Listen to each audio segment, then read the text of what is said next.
जल चढ़ाते समय इन बातों का रखें ध्यान, बन जाएंगे सारे बिगड़े काम। हिंदू मान्यता के अनुसार सोमवार का दिन भगवान शिव की पूजा के लिए सबसे उत्तम माना गया है।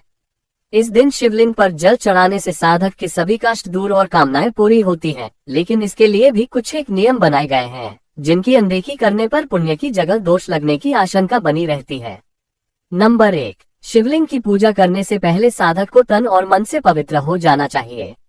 भगवान शिव की पूजा कभी भी काले रंग के कपड़े पहनकर नहीं करना चाहिए। नंबर 2, हिंदू धर्म में भगवान की शिव की पूजा बहुत सरल और शीघ्र फलदायी मानी गई है, क्योंकि वे सिर्फ जल और पत्ते को चढ़ाने मात्र से प्रसन्न हो जाते हैं। हिंदू मान्यता के अनुसार भगवान शिव को गंगा जल बहुत ज्यादा प्रिय है, जिसे शिवलिंग चढ़ाने पर साधक को मनचाहा आशीर्वाद प्राप्त मिलता है, लेकिन ध्यान रहे कि इसे हमेशा तांबे के लोटे से ही चढ़ाया जाता है। कभी भूलकर भी गंगाजल को प्लास्टिक के बर्तन से न चढ़ाएं। नंबर 3, शिवलिंग की पूजा करना हो तो सबसे पहले तांबे के लोटे में जल लेकर जलहरी के दाईं ओर चढ़ाएं, जिसे भगवान गणेश जी का स्थान माना गया है। इसके बाद बाईं ओर जल चढ़ाएं, जिसे भगवान कार्तिकेय का स्थान माना गया है।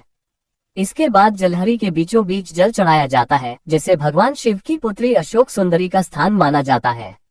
इसके बाद जलहरी के गोलाकार हिस्से में जल चढ़ाएं, जिसे माता पार्वती का स्थान माना जाता है।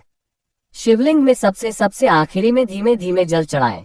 नंबर 4, हिंदू मान्यता के अनुसार शिवलिंग पर कभी भी खड़े होकर जल नहीं चढ़ाना चाहिए।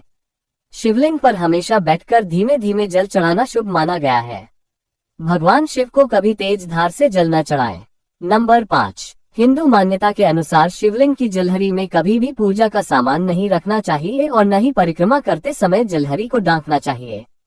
हिंदू मान्यता के अनुसार शिवलिंग की हमेशा आधी परिक्रमा करनी चाहिए। हिंदू मान्यता के अनुसार शिवलिंग पर कभी भी पूर्व दिशा की ओर मुख करके जल नहीं चढ़ाना चाहिए, क्योंकि सनातन परंपरा के अनुसार यह भगवान शिव का मुख्य प्रवेश द्वार माना गया है। हिंदू मान्यता के अनुसार शिवलिंग पर हमेशा उत्तर दिशा की ओर मुख करके जल चढ़ाना चाहिए। नंबर 6, सनातन शास्त्रों की माने तो शिवलिंग पर जल चढ़ाते समय मुख हमेशा दक्षिण दिशा में रहना चाहिए। आसान शब्दों में कहें तो दक्षिण दिशा में खड़े होकर शिवलिंग पर जल का अर्घ्य देना चाहिए। ऐसा माना जाता है कि इस दिशा में मुख कर जल का अर्घ्य देने से शिवजी प्रसन्न होते हैं, साथ ही साधक की पूजा को स्वीकार करते हैं। इससे साधक को मनोवांछित फल की प्राप्ति होती है। नंबर 7, ज्योतिषियों की माने तो दक्षिण दिशा में मुख कर शिवलिंग को जल का अर्घ्य देते समय एक चीज का ध्यान रखें कि जल उत्तर दिशा से गिरे। कहते हैं कि इससे देवों के देव महादेव शीघ्र प्रसन्न होते हैं।